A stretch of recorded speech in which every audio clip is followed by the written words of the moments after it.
Firman indah, firman ajaib, firman memberi hidup.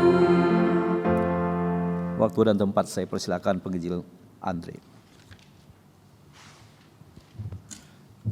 Selamat pagi Bapak Ibu Saudara yang terkasih dimanapun kita semua berada, terkhusus buat Bapak Ibu Saudara yang ada di rumah. Puji Tuhan pada pagi hari ini kita boleh sama-sama beribadah. Bapak Ibu, sebelum kita belajar firman Tuhan, kita membaca firman Tuhan, saya mengajak mari kita berdoa bersama-sama. Tuhan, terima kasih pada pagi hari ini Engkau masih memberikan kami kesempatan untuk boleh kami menikmati ibadah ya Tuhan. Walaupun kami tahu kondisi saat ini ya Tuhan, tetapi biarlah itu tidak mengurangi sukacita kami ketika kami beribadah ya Tuhan. Tuhan, dan tiba waktunya kami akan bersama-sama membaca dan mendengarkan akan firman-Mu ya Tuhan. Tuhan, kiranya Engkau menerangi hati kami, pikiran kami, sehingga kami dapat memahami apa yang Engkau kehendaki ya Tuhan. Tuhan, Kau juga tolong hamba-Mu yang akan menyampaikan dan akan menguraikan firman-Mu. Tuhan urapi, Tuhan berikan kuasa yang berasal daripada Tuhan. Terima kasih Tuhan, kami berdoa dalam nama Tuhan Yesus Kristus. Amin. Bapak Ibu Saudara yang terkasih, mari kita sama-sama membuka Alkitab kita dari Injil Matius. Injil Matius pasal 4 ayat 23 sampai dengan 25. Dan nanti dilanjutkan pasal 5 ayat 1 sampai dengan 12. Saya akan membacakan firman Tuhan. Injil Matius pasal 4 ayat 23 sampai dengan 25, dilanjutkan pasal 5 ayat 1 sampai dengan 12. Saya akan membacakannya. Yesus mengajar dan menyembuhkan banyak orang. Yesus pun berkeliling di seluruh Galilea. Ia mengajar dalam rumah-rumah ibadah dan memberitakan Injil Kerajaan Allah, serta melenyapkan segala penyakit dan kelemahan di antara bangsa itu. Maka tersiarlah berita tentang Dia di seluruh Syria, dan dibawalah kepadanya semua orang yang buruk keadaannya, yang menderita pelbagai penyakit dan sengsara, yang kerasukan, yang sakit ayan, dan yang lumpuh. Lalu Yesus menyembuhkan mereka. Maka orang banyak berbondong-bondong mengikuti Dia. Mereka datang dari Galilea, dari Dekapolis, dari Yerusalem, dan dari Yudea, dan dari seberang Yordan. Pasal 5. Ketika Yesus melihat orang banyak itu, naiklah ia ke atas bukit, dan setelah ia duduk, datanglah murid-muridnya kepadanya. Maka Yesus pun mulai berbicara dan mengajar mereka, katanya, "Berbahagialah orang yang miskin di hadapan Allah, karena mereka lah yang mempunyai kerajaan sorga. Berbahagialah orang yang berduka cita, karena mereka akan dihibur. Berbahagialah orang yang lemah lembut, karena mereka akan memiliki bumi. Berbahagialah orang yang lapar dan haus akan kebenaran, karena mereka akan dipuaskan. Berbahagialah orang yang murah hatinya, karena mereka akan beroleh kemurahan. Berbahagialah orang yang suci hatinya, karena mereka akan melihat Allah. Berbahagialah orang yang membawa damai, karena mereka akan disebut anak-anak Allah. Berbahagialah orang-orang yang dianiaya oleh sebab kebenaran, karena mereka lah yang mempunyai kerajaan sorga.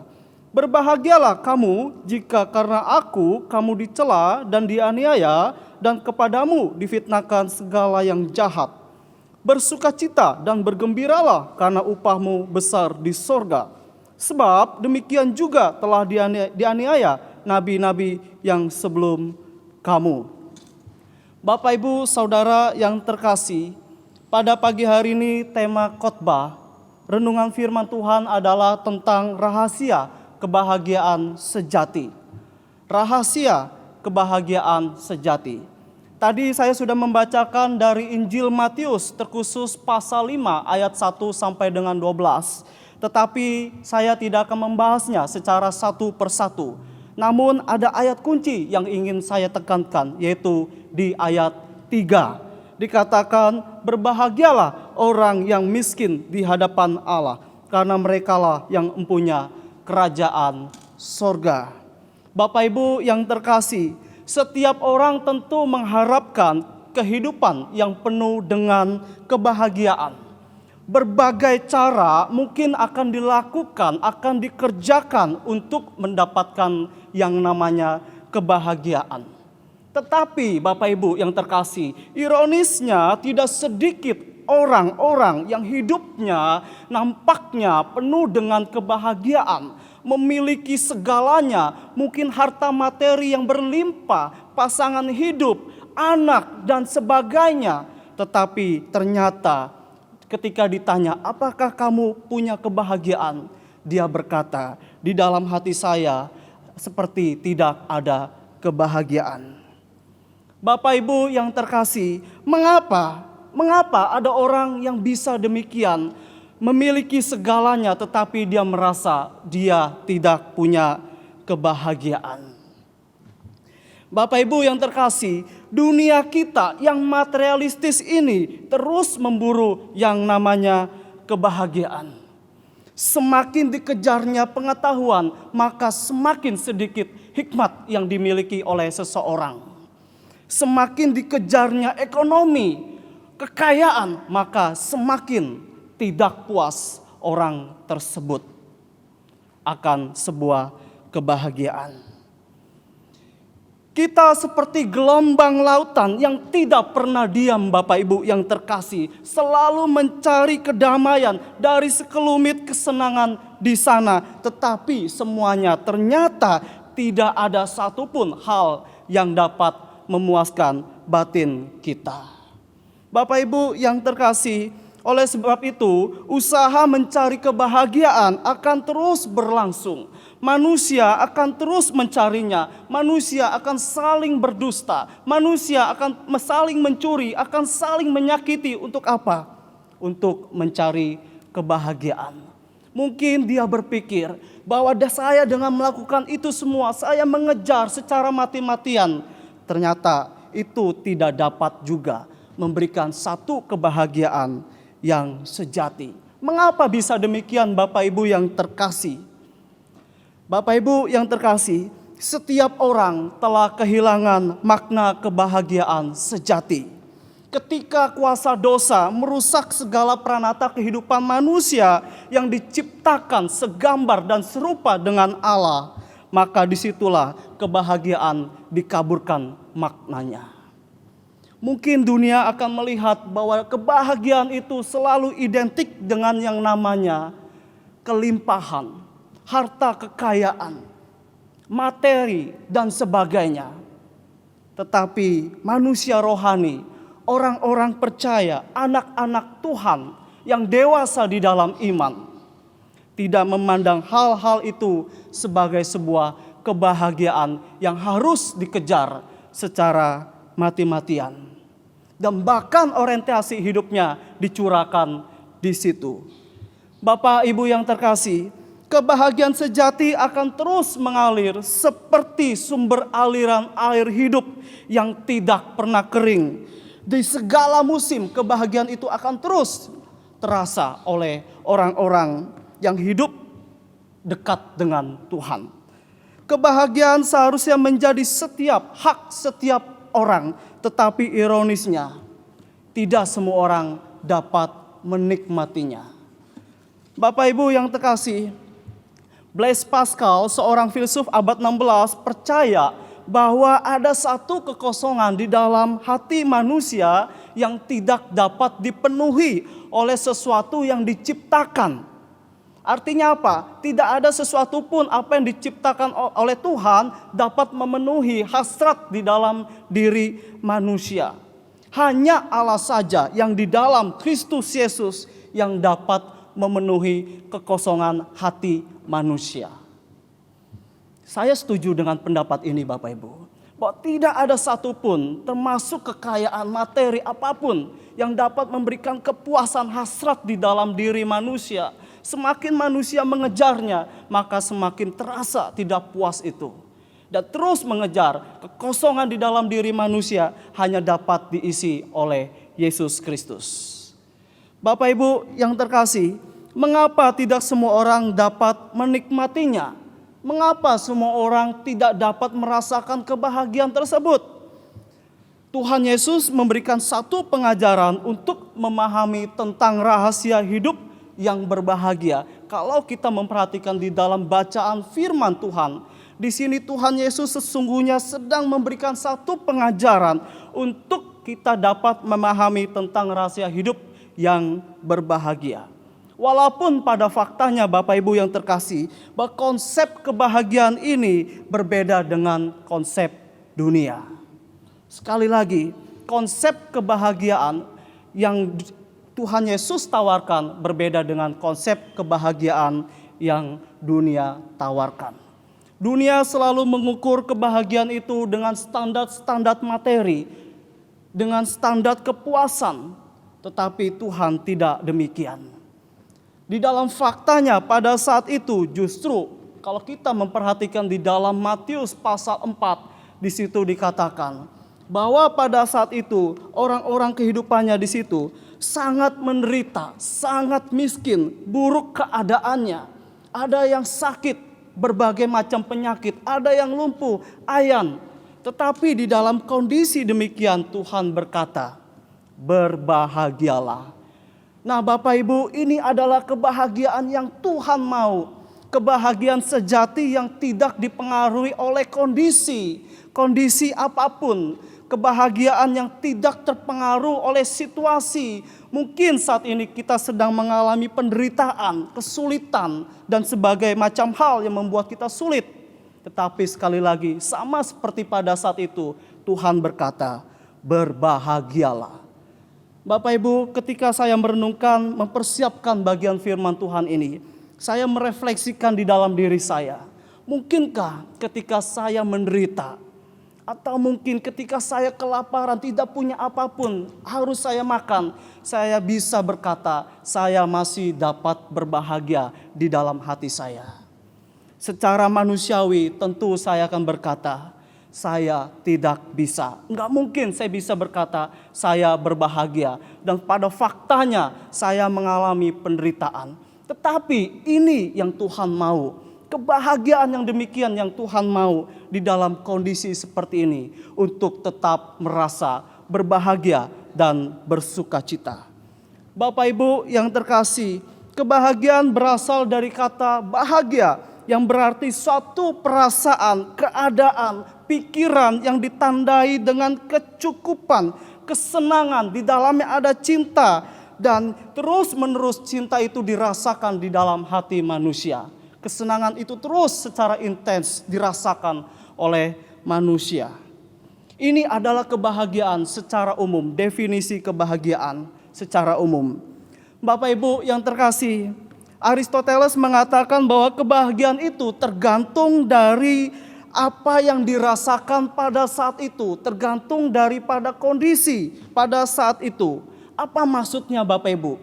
Bapak Ibu yang terkasih, dalam hal ini berbahagia atau tidaknya seseorang itu ingin dijelaskan bahwa konsep kebahagiaan secara umum itu tergantung kondisi, dikondisikan oleh keadaan pada saat itu. Dikondisikan oleh keadaan yang kita rasakan. Bapak Ibu yang terkasih, kebahagiaan berasal daripada kata Yunani yaitu makarios yang berarti bahagia. Nah, di dalam kata ini menjelaskan tentang suatu keadaan sebuah pulau yang bernama Siprus. Pulau ini terkenal dengan pulau yang penuh kebahagiaan di dalamnya. Karena di dalam pulau ini terdapat keindahan yang begitu indah. Di dalam pulau ini terdapat sesuatu kenyamanan yang memanjakan mata dan sebagainya. Terdapat juga kekayaan di dalamnya dan kesuburan. Nah, ini menjelaskan bahwa kebahagiaan karena ada faktor mendukung untuk seseorang bisa merasa bahagia. Nah, Bapak Ibu yang terkasih, tetapi berbeda dengan rahasia kebahagiaan yang Tuhan tawarkan. Berbeda dengan rahasia kebahagiaan yang Tuhan mau untuk kita. Apa saja rahasianya Bapak Ibu? Bapak Ibu yang terkasih, pertama, rahasia kebahagiaan sejati itu diletakkan pada kesadaran bahwa kita sebenarnya adalah miskin di hadapan Allah. Kita harus menyadari bahwa di dalam kesadaran kita ini, kita sebenarnya adalah orang yang miskin di hadapan Allah. Nah, Bapak Ibu, khotbah yang disampaikan oleh Tuhan Yesus ini memberi satu pengajaran kepada kita bahwa untuk mendapatkan kebahagiaan sejati, maka kita harus mempunyai kesadaran kita adalah orang yang miskin di hadapan Allah. Nah, coba kita perhatikan di dalam pasal 3, kata miskin di dalam bahasa Yunaninya itu adalah petokoi. Nah, petokoi adalah sebagai suatu bentuk penekanan dari suatu tindakan yang harus dilakukan oleh orang percaya, oleh murid-murid Kristus untuk mendapatkan kebahagiaan sejati. Nah, Bapak Ibu, petokoi merujuk juga pada keadaan seseorang yang tidak punya apapun. Bahkan orang ini harus bergantung hidupnya kepada pemberian daripada orang lain. Ini adalah makna petokoi. Seperti seseorang yang tidak punya apapun, termasuk makanan, minuman, dan harta benda gak punya. Dan dia hidupnya hanya bergantung kepada orang lain. Nah, Bapak Ibu yang dikasih, oleh karena itu orang yang menempatkan dirinya miskin di hadapan Allah akan selalu bergantung hidupnya kepada kasih karunia Allah saja. Ia akan menyerahkan hidupnya secara totalitas di dalam kuasa Roh Kudus. Dia akan menyerahkan hidupnya ke dalam tangan Tuhan secara totalitas. Baik di dalam keadaan senang, suka, sulit, menderita, berduka cita, maupun kena penyakit ataupun dia menyerahkan hidupnya secara total kepada Tuhan. Ini adalah makna daripada miskin di hadapan Allah, petokoi itu. Nah, Bapak Ibu yang terkasih, sudah seharusnya kita sebagai anak-anak Tuhan, sebagai orang percaya, kita harus menjadi miskin sama sekali. Bapak Ibu, saya tidak mengatakan bahwa kalau kita punya harta, kita punya apapun, lalu kita jual, kita miskin. Bukan itu maksudnya. Tetapi bukan itu maknanya secara miskin itu. Nah, maksudnya adalah miskin, kita perlu dibongkar kedagingan kita, Bapak Ibu yang terkasih. Kita perlu dibongkar sama sekali, supaya kita bisa memahami dan mendapatkan kerajaan sorga itu. Dan kita dapat melihat bahwa sesungguhnya kerajaan sorga, kebahagiaan sejati, bukan bersifat materi, tetapi bersifat rohani. Dan itulah yang Tuhan mau. Kerajaan sorga, kebahagiaan sejati, bukan bersifat materi, kekayaan, uang, ataupun apapun, bukan itu. Tetapi ada hal yang paling berharga nilainya, yaitu apa? Harta rohani yang Tuhan mau, kerajaan sorga. Bapak Ibu yang terkasih, karena itu orang yang menyadari dirinya sebagai orang yang miskin di hadapan Allah, ini juga merupakan satu tanda bahwa orang tersebut adalah orang yang dewasa di dalam rohani, orang yang dewasa imannya. Dia menyadari bahwa dia adalah tidak punya apa-apa di hadapan Allah, sehingga dia harus bergantung kepada Tuhan saja. Jadi apapun yang terjadi, kondisi apapun, dia tidak akan pernah mengeluh kepada Tuhan. Dan dia akan selalu bersuka cita di dalam hatinya. Dia akan mengucap syukur kepada Tuhan. Karena dia sadar bahwa saya ini gak punya apa-apa. Apapun yang Tuhan berikan juga ini adalah punyanya Tuhan. Maka ketika harus diambil, harus mengalami kekurangan dan apapun, orang tersebut akan tetap bersuka cita di dalam Tuhan. Bapak Ibu yang terkasih, tidak ada cara yang dapat mendatangkan kenyamanan hidup di tengah-tengah himpitan dan penderitaan seseorang. Nah, ini juga menjadi sesuatu yang penting untuk kita ketahui, bahwa untuk mendapatkan ketentraman dan kedamaian sejahtera adalah dengan penyerahan hidup secara totalitas kepada pemilik kedamaian itu sendiri, yaitu Tuhan Yesus Kristus. Kita perlu menyerahkan hidup kita secara totalitas kepada pemilik kedamaian itu sendiri, yaitu Tuhan Yesus Kristus. Mengapa Bapak Ibu? Mengapa kita perlu menyerahkan hidup kita kepada Tuhan Yesus Kristus secara totalitas. Bapak Ibu yang terkasih, di dalam kitab Pengkhotbah pasal 5 ayat 9 sampai 10 berkata, siapa mencintai uang, ia tidak akan puas dengan uang. Dan siapa mencintai kekayaan, tidak akan puas dengan penghasilannya. Dan dikatakan ini pun sia-sia, dengan bertambahnya harta, bertambah pula orang akan menghabiskannya. Dan apakah keuntungan pemiliknya selain daripada melihatnya? Sungguh ironis Bapak Ibu yang terkasih. Ini firman Tuhan yang berkata, bukan saya. Bahwa kalau kita memiliki konsep kebahagiaan kepada hal-hal yang demikian, maka nanti kita akan kecewa pada akhirnya. Dan jelas firman Tuhan katakan siapa yang hatinya menaruh kepada hal-hal demikian, dikatakan itu semua sia-sia. Bapak Ibu yang terkasih, mungkin kita sering mendengar orang berkata, kita memang tidak mengejar uang, tetapi di dalam segala hal kita butuh uang. Seolah hal ini menekankan sesuatu yang positif. Tetapi sebenarnya di dalam hal ini ada hal-hal yang tidak baik. Apa saya katakan tidak baik Bapak Ibu? Sepertinya baik, tetapi sebenarnya tidak baik. Kita memang tidak mengejar uang, tetapi apapun kita butuh uang. Nah, ini sebenarnya suatu pembelaan bahwa hidup kita secara langsung, artinya apa? Seharusnya itu juga menjadi orientasi kita. Uang harus dikejar mati-matian. Kalau kita tidak punya ini, tidak punya itu, maka kita akan kehilangan sukacita. Kita akan merasa tidak bahagia. Ini adalah sesuatu yang keliru. Jelas firman Tuhan katakan, siapa yang mencintai uang, mengejar kekayaan atau apapun, dikatakan itu segalanya sesuatunya sia-sia. Dan pada akhirnya kita akan kecewa. Kita hanya bisa melihatnya saja. Bapak Ibu yang terkasih, lalu yang kedua, rahasia kebahagiaan sejati terkait dengan sikap kerendahan hati dan kebergantungan mutlak kita akan anugerah Tuhan. Yang kedua, rahasia kebahagiaan sejati itu terkait dengan sikap kerendahan hati kita dan kebergantungan mutlak akan anugerah Tuhan. Apa maksudnya Bapak Ibu? Mengapa ada hubungannya dengan kerendahan hati dan kebergantungan mutlak akan anugerah Tuhan? Nah Bapak Ibu yang terkasih, rahasia kebahagiaan juga tidak terlepas dari sikap hati yang didasari kerendahan hati. Nah Bapak Ibu jangan salah paham bahwa nanti jangan selesai mendengarkan khotbah lalu kita seperti bersikap rendah hati, pura-pura rendah hati. Bukan itu maksudnya. Tetapi rendah hati yang dimaksud adalah rendah hati yang diteladankan oleh Kristus, yang diteladankan oleh Yesus.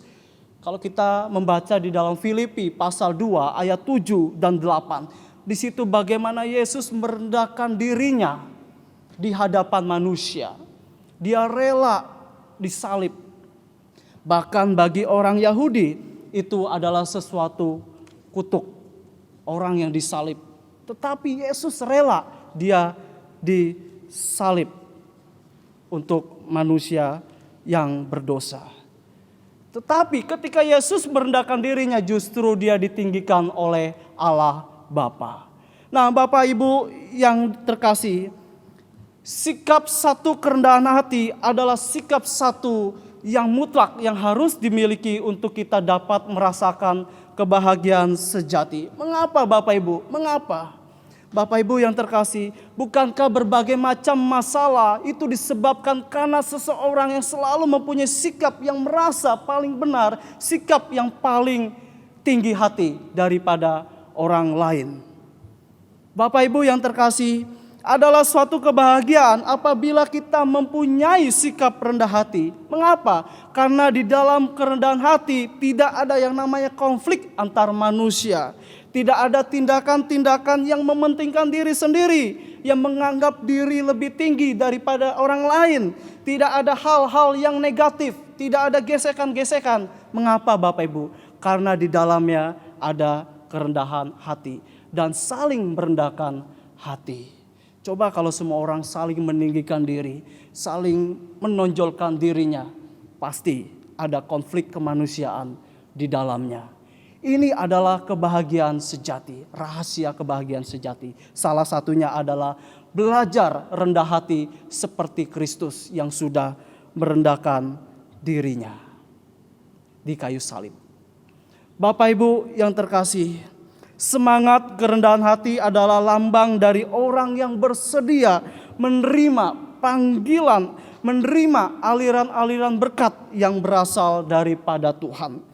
Berkat Tuhan mengalir atas orang-orang yang menyerahkan diri, berani memikul salib, meninggalkan setiap berhala, dan terus memegang salib Kristus dengan kuat dan tidak berkompromi dengan berbagai macam keluhan-keluhan. Berkat Tuhan mengalir kepada orang yang demikian. Nah, Bapak Ibu, kita juga bisa belajar dari panggilan hidup Rasul Paulus. Rasul Paulus menganggap bahwa apa yang merupakan satu kebanggaan hidupnya pada masa lalu itu semua dibuang, dan dia katakan itu adalah sampah yang tidak berguna, dan dia berpaling kepada Allah, kepada Kristus, mengikut Kristus dengan segala kerendahan hati, dan kita bisa melihat bagaimana pekerjaan Rasul Paulus dipakai Tuhan begitu sangat luar biasa. Bapak Ibu yang terkasih, kebahagiaan sejati adalah kebahagiaan yang sama sekali tidak dipengaruhi oleh materi, tidak terpengaruh oleh keadaan, kondisi, termasuk kondisi saat ini. Mungkin saat ini banyak orang-orang Kristen, anak-anak Tuhan yang mengalami keterpurukan, kecewa, meninggalkan imannya karena kondisi saat ini. Berbagai macam kesulitan harus dirasakan sehingga orang-orang yang demikian meninggalkan Tuhan. Nah, kalau kita menyadari bahwa kebahagiaan sejati yang sesungguhnya tidak terpengaruh oleh hal-hal yang demikian, dan bahwa konsep kebahagiaan itu berbeda dengan kebahagiaan yang dunia tawarkan, dengan apa yang Tuhan berikan, maka kita di dalam kondisi apapun kita akan tetap bersyukur kepada Tuhan. Tidak kehilangan sukacita kita kepada Tuhan. Tidak sedikit pun kita merasa bersedih hati, sehingga hal-hal yang demikian membuat kita tidak bersukacita. Bapak Ibu yang dikasihi Tuhan, sikap ini diperlukan untuk mencapai kebahagiaan yang sejati. Karena orang yang rendah hati, sekali lagi, dia tidak akan bermegah atas dirinya sendiri. Dia akan menyandarkan hidupnya kepada kasih karunia Allah.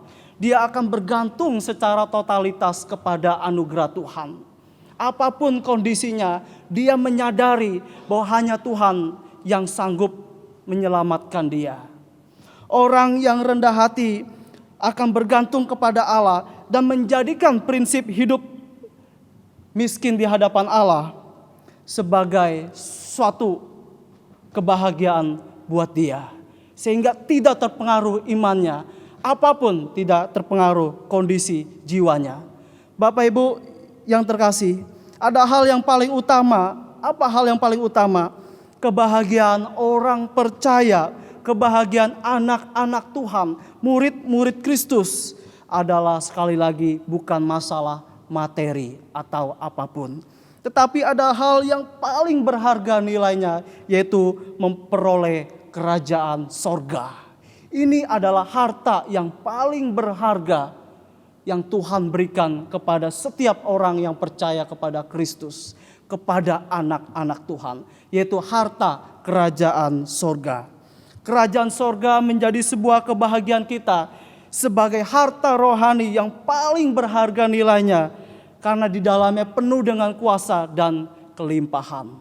Bapak Ibu yang terkasih, mari kita bersama-sama memperbaiki konsep diri kita tentang makna kebahagiaan.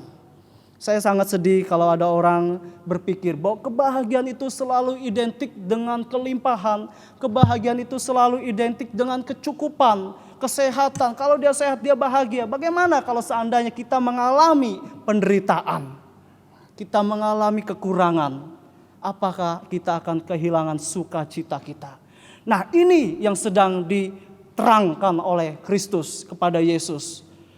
Tuhan sedang memberikan pencerahan kepada umatnya kepada murid-muridnya, kepada pengikutnya. Bukan itu kebahagiaan yang sebenarnya. Tetapi ini maksudnya, apapun engkau di dalam kondisi apapun, sekali lagi berduka cita, sakit, miskin, itu tidak mengurangi sukacita kita untuk sekali lagi tetap berbahagia kepada Tuhan dan bersyukur kepada Tuhan. Bapak Ibu yang terkasih, saya akan menutup khotbah saya dengan mengajak Bapak Ibu sekalian untuk membaca ayat 3. Kita membaca ayat 3 dan ayat 12 sebagai penutupnya. Mari kita sama-sama membaca bersama-sama. Ayat 3. Berbahagialah orang yang miskin di hadapan Allah, karena merekalah yang empunya kerajaan sorga. Ayat 4. Berbahagialah orang yang berduka cita, karena mereka akan dihibur. Ayat 5 ini berkaitan dengan kerendahan hati, orang yang lemah lembut. Berbahagialah orang yang lemah lembut, karena mereka akan memiliki bumi. Ayat 6 sekali lagi dikatakan, berbahagialah orang yang lapar dan haus akan kebenaran, karena mereka akan dipuaskan. Ayat 12 Bapak Ibu, mari sama-sama kita membacanya. Bersukacita dan bergembiralah, karena upahmu besar di sorga, sebab demikian juga telah dianiaya nabi-nabi yang sebelum kamu. Mungkin saat ini kita tidak teraniaya oleh kekerasan manusia, tetapi mungkin kita teraniaya oleh berbagai macam kesulitan. Tetapi di dalam penganiayaan-penganiayaan yang demikian, biarlah kiranya kita tetap bersyukur kepada Tuhan, kita tetap bersukacita kepada Tuhan, tetap memuji Tuhan, tetap mengasihi Tuhan, dan tidak meninggalkan Tuhan. Karena kita tahu ada hal yang lebih berharga lagi, yaitu kerajaan sorga yang Tuhan berikan. Harta yang paling kekal yang Tuhan berikan kepada setiap anak-anaknya. Mari kita berdoa.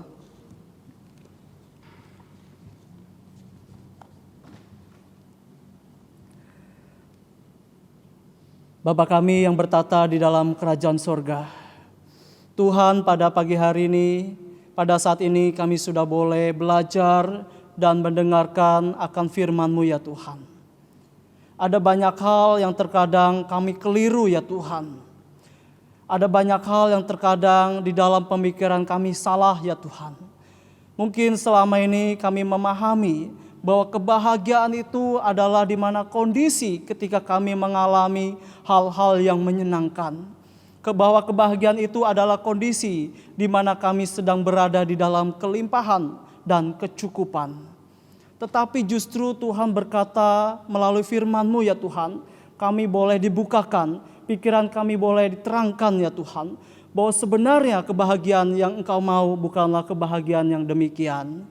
Tetapi kebahagiaan yang di dalam kondisi apapun, kami tetap berbahagia dan tetap bersyukur, bersukacita kepada Tuhan. Tuhan, terima kasih buat firman-Mu. Berkatilah setiap jemaat-Mu ya Tuhan. Berkatilah setiap kami dimanapun kami berada ya Tuhan. Berkatilah kehidupan kami. Mungkin saat ini kondisi kami sedang mengalami berbagai macam kesulitan ya Tuhan. Oleh karena itu ya Tuhan, biarlah kami diberikan hati yang tetap berbahagia, hati yang tetap bersukacita dan menyembah Tuhan dan memuji Tuhan, dan penuh dengan ucapan syukur. Terima kasih Tuhan, dalam nama Tuhan Yesus kami berdoa, amin.